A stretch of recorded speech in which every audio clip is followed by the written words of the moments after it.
I'll admit it, this all-new S-Class is quite a thing to behold. I mean, these are always flagships, but this new one, it's like it found the table full of technology at the Mercedes building and gorged on all of it. Did they get it right, or did they just get it big? Let's drive this 2014 S550 and check the tech.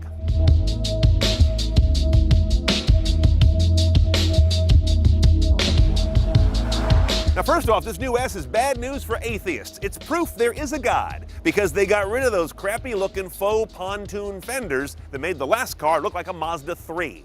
Now, spotting a new S-Class is easiest from the front. Big, deep, aggressive grille. Looks really hot, to be honest. And now you've got an LED eyebrow above the headlight as opposed to below on the outgoing car, so easy to pick one out of a crowd. Speaking of those LEDs, Mercedes says this is the first car in production that has no filament light bulbs at all.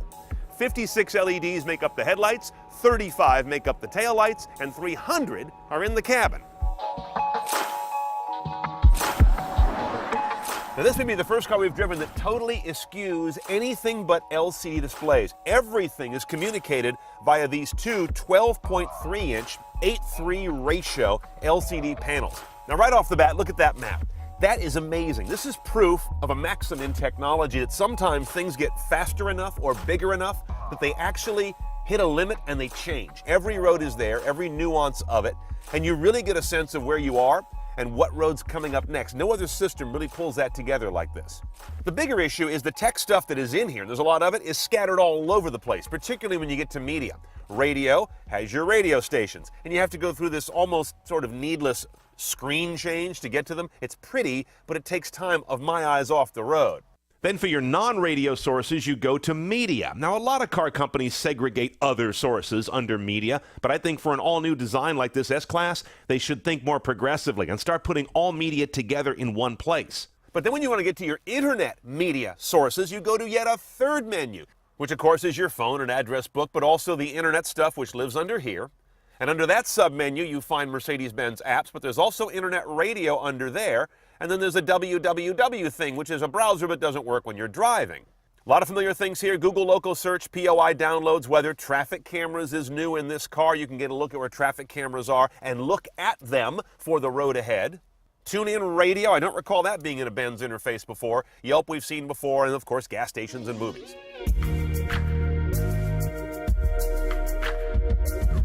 A lot of what's on this interface has to do with the seats. You can adjust the sides of the backrest. You can adjust and position the lumbar. Same thing with the shoulder region. Massage has been in there for a long time, but now instead of just having levels of intensity, they've gone into like types of massage.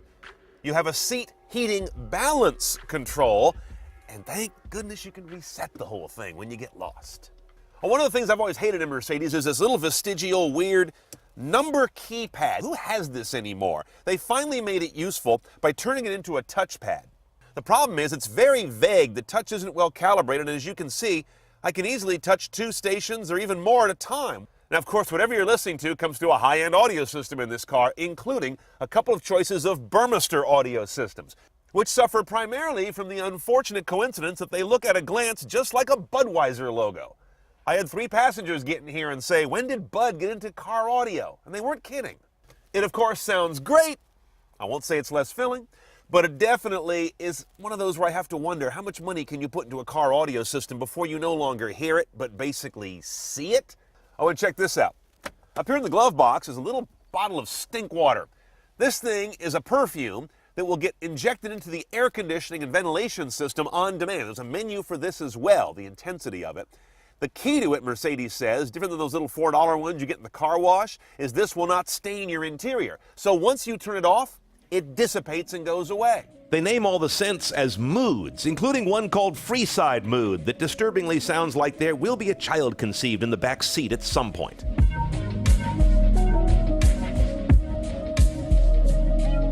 In the back of our S550, it's relatively Spartan, believe it or not, because we haven't got all the options, which could include these executive pop-up tables like you have in business class, screens that let you echo the navigation screen, like on an airplane, and of course all manner of additional massage and heating and cooling. But even though we're kind of slumming it back here, the bear doesn't care. Got plenty of room for him. Dual panorama sunroof back here, but I gotta point this out. It's actually broken up and smaller than the one we just had on a Jetta wagon. So it's not bad, but it's not the best. Back around these seats and also all around the cabin, you've got this funky club mood lighting back here. This kind of goes with the whole perfume in the glove box theme. 5 colors you can select from, different levels of intensity, different levels of absurdity.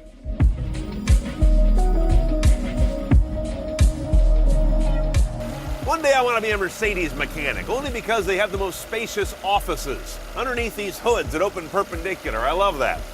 Here we find a relatively normal Mercedes story, a twin-turbo V8. 1 turbo on each bank, 4.7-liter displacement, direct injection, sophisticated variable valve timing.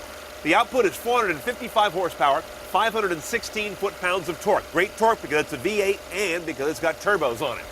0 to 60 for this 4,300-pound sedan comes up in a very quick 4.8 seconds. One choice on the gearbox, 7-speed automatic, a real automatic, not a dual clutch or anything like that. The MPG numbers on this guy are still TBD as of our shoot today, but we're guessing 1830, which will be roughly 20% better on both counts than the outgoing S-Class with a similar engine. That's what Mercedes promises anyway. Now, self-parking is something new in cars these days, but self-parking something this big in a space we've set up this tight, this should be fun. All right, the little blue icon tells me it's looking for parking. I'm looking for a white diamond alongside it that says it's found a space big enough to put this thing in. There it is. Put it in reverse. Okay, self-parking, and here we go. This is where you really appreciate active parking, not with a small car, but with a big car that you're pretty sure you couldn't park yourself, at least not 2 times in a row. Boy, we are really close to that bumper. Okay, time to cut in. Let's see how it does. Oh, that looks close. Ooh, that looks close. Coming back. I don't hear any curb rash. I feel like I'm about to. Select drive. Look at that. Hard right. Nibbling. Nibbling. Going to the front here. Select reverse. And let's mop up and finish. Very nice. Okay, first thing I'm going to do is come to a stop. Why start with a stop? Because I want to see how this auto start stop technology has been refined. Engine shuts down. I did not detect that. If I wasn't watching the tach, I wouldn't have known it. And the restart almost as imperceptible, quick and barely shaking the car. Finally, someone's getting start-stop done in a way that befits a car of this refinement. Now, these cars can be equipped so that they will actually self-drive up to the mid-30-mile-per-hour range. Like in traffic, they'll follow the car in front, they'll handle acceleration, braking, and steering. I'll be honest, I never really got it to work in my driving with the car. Ditto goes for the lane departure tech. That was on and off as well. But my colleague Wayne Cunningham says it worked out pretty well for him. Combine that with the fact this is a pre-production car, and I'm going to withhold judgment on both those technologies till later. This car does 2 things really well. First of all, it showcases an awful lot of technology, most of which is not silly gimmickry. It's a good state-of-the-art showcase. Secondly, it also takes the S-Class brand and I think makes it much more progressive. This doesn't feel like such an old goat's car anymore, from the interior design to the exterior design to the fact that it has a lot of really interesting technology that's pretty much all well done.